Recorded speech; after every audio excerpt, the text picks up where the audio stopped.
Hello, everybody, and welcome to 3 Words, a bite-sized podcast about the simple and strategic choices to becoming the best version of you. My name is Dr. Michael Brown, and as a business consultant and life coach, I am the host of this 3 Words podcast, and I am so privileged today to have with me a second time, Russell Catania. And Russell, it is great to know you and to have this relationship with you and to be able to watch you grow these past couple of years. And even as one of our younger D&B coaches, it is so fun to have you talking about these 3 words today, which are... Practice saying no. Practice saying no. It was interesting as I was thinking about these 3 words, I was torn between, should we say start saying no or practice saying no? We landed with practice saying no because it's going to require practice. It's not something that's easy. It's hard for all of us. And I was thinking a little bit, Russell, about this idea. Why do we struggle so much in our culture with saying no? And a couple thoughts came to mind. The first of which is we don't want to disappoint people. I know for me at times I struggle with wanting to please people and have them see me in a certain light. And if I say no on a regular basis, what are they going to think of me? But then also secondly is this idea of the fear of missing out.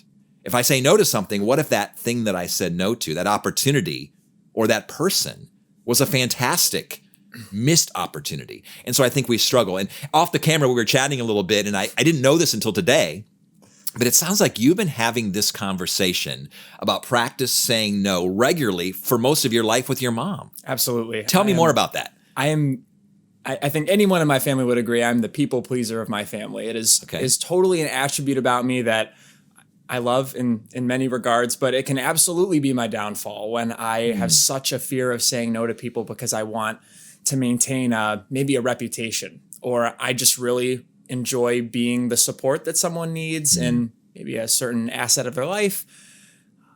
And I'm curious too. I mean, obviously you are a med student. And so I was thinking about you as a first-year med student here in Toledo, Ohio, and I thought to myself, Russell has had to say no on a regular basis to get to the place that you are today. We talked about this off camera, and you were talking about 3 different categories, and you've really thought this through about what it means to say no and to whom and why. Talk to me about that. Yeah, totally right. I feel like I've had to try to get really good at saying that word no, because there's so many opportunities that flood. I mean, even a non-medical student, right? There are just things that come up into your life that you have the opportunity to say yes to really quickly. But I think one thing that I just really hold on to is that if you don't say no to the good things, you might not be able to say yes to the great opportunities that come around. And so it's kind of hard to weigh those on the fly, but it's a skill with practice that you develop. And so, as I've had this conversation, I've thought about the tiers of saying no to certain individuals, right? There's saying no to family members and friends, people you have a really close relationship with.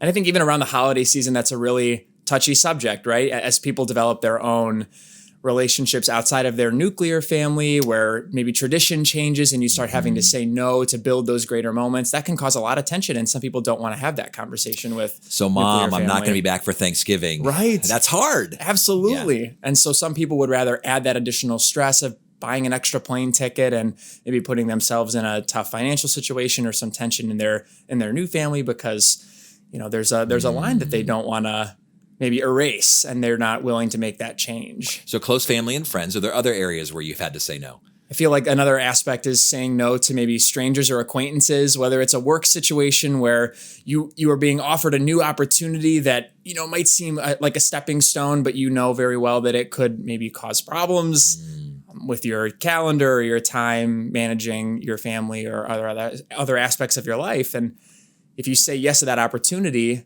because you're worried about missing out, just like you said earlier. Sure. You might just be saying yes to something good, but you might be losing a great opportunity with family, children, or friends outside of that work environment. And then there are also social situations where certainly maybe even saying yes to another glass of wine when you're the one driving home because you're afraid of what you'll look like if you're the responsible one, or I feel like there are a number of situations in a social setting where people just want to say yes because they want to maintain that cool guy image or that cool girl image. I've seen it a number of times, and it's definitely something I've struggled with too. So that's definitely an area to... And if I can interject, I'm thinking about the social setting and how often, if we are willing to say no in those social settings, we actually learn how to stop lying to one another. I think so often we tend to lie to one another to avoid saying no. So for instance, Russell, let's hang out tonight. Oh, or possibly, I'll try to make it. Right. Whenever I hear this idea of I'll try, I'm thinking, no, try what? Or I might. And it's okay to say that I might if you really believe that I might. But if you already know the answer is no, why not just say no? And it's funny because I wouldn't have thought of it initially when I was thinking about these 3 words of practice saying no. But if we practice saying no, not only does it open up these opportunities that you spoke about to be the best version of us and to choose better, the best over better, or the best over good, but we actually will probably decrease our lying exponentially, because how often we make excuses or we kind of shade the truth just so we don't have to say no. And then I have to believe on the back end of that, when you don't show up and said you might, or you didn't pursue this opportunity when you said I'd try, people eventually begin to realize, I think I've been lied to again. And we all kind of live this little dance of lying to one another and being okay with that when it's not okay. It really takes a shot at our integrity. So I think this idea of practice saying no, the fear is that we'll displease people. But I think in the long run, we gain tremendous, tremendous respect. Absolutely. It makes your yeses powerful. Absolutely. Which is definitely something we've talked about off camera. And I've actually said to the team of folks that I work with, not just in D&B coaching, but on the campus at Bowling Green State University, I will share regularly with those who report to me that if you don't say no to me on a regular basis, I can never trust your yes. Because you can only say yes to so many things. So you have to be saying no regularly for me to actually trust your yes. And when someone, particularly who is someone I'm supervising or someone who reports to me, looks me in the eye and says, thank you for the opportunity, but I'm going to decline today, I hear that so rarely. Typically, I'm being lied to, or there's excuses, or there's twists on the truth, as opposed to just simply saying no. I know you had a third category that we were talking about. I'm really curious to enter into this conversation. Sure. You talked about close family and friends. You talked about, obviously, professional opportunities and social circles, but you've really been thoughtful about this, Russell, thinking about this idea of practicing saying no. Tell me a little bit more about that third category where you feel like that's been important. Sure. That third person that you have to start saying no to or practice saying no to is the person in the mirror, yourself. There is not a lot of thought that's put into that, I think.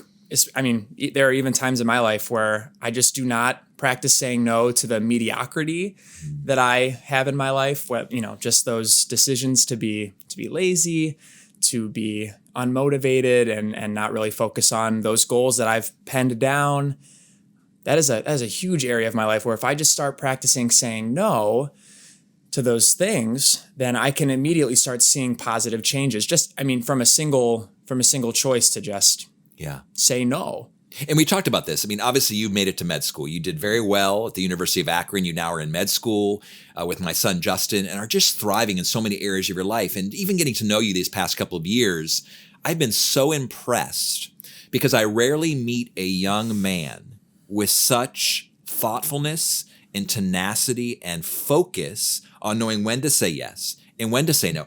I'm guessing you had to say no on a regular basis as you went through college to this opportunity on the weekend that sounded really fun, right. But no, I needed to focus on other choices so that I can be where I am today. And I'm always inspired by medical students or those who are pursuing advanced graduate degrees because they're regularly saying no to be able to say yes.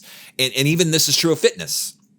To say no to the donut right. So that I can say yes to the 6-pack of abs right now. It's a little extreme, but this idea that I have to be saying no on a regular basis to be able to say yes. And I think oftentimes people think I need to keep saying yes. I need to do more. I need to have this focus and I need to make this decision. With every great decision to say yes, there's probably going to have to be something, at least one thing of which you say no. So for you, even personally, as you think about your journey, even as a young professional and as a young man, what are some of the things that you've just had to say no to on a regular basis that have been hard in the moment and yet have really paid off in the long run? Yeah, that's an awesome question. I think it's easy to think of those opportunities that people have. As a medical student and as a pre-medical student, pursuing opportunities to look better on paper is definitely a part of our life. So saying no to opportunities when you've already said yes to a couple, is this one better than the one I already chose? is this more important than spending time with my family like I was supposed to on the weekend, or getting together with my friends like I was going to, just for that, one extra thing to do to look good on paper? You just have to start realizing that if you spread yourself thin by saying yes all the time, you're not growing. Absolutely. You can't invest yourself in so many things and make them profitable for you.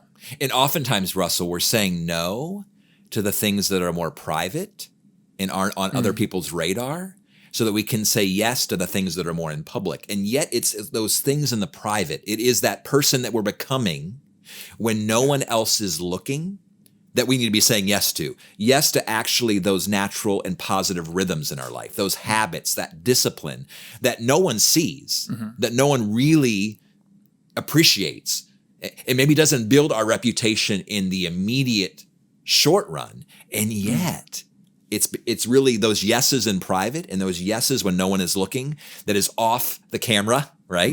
That is out of the purview of other people. It's those things that are really significantly making us the best version of ours. Absolutely. Yeah. So I guess I just want to remind our viewers and our listeners, whether you're on YouTube or we're listening to our podcast on one of your favorite platforms, is that these 3 words, practice saying no, they'll change your life. In fact, I promise you this, you'll have more opportunity, more margin, more space to actually pursue all of those activities and those ventures and those habits and those disciplines to become the best version of yourself. And that's what most matters. So to remind our viewers and our listeners today, 3 words that will change your life. Practice saying no. Thanks, Russell. For life coaching, consulting services, or to hire a keynote speaker, please visit dmbcoaching.com.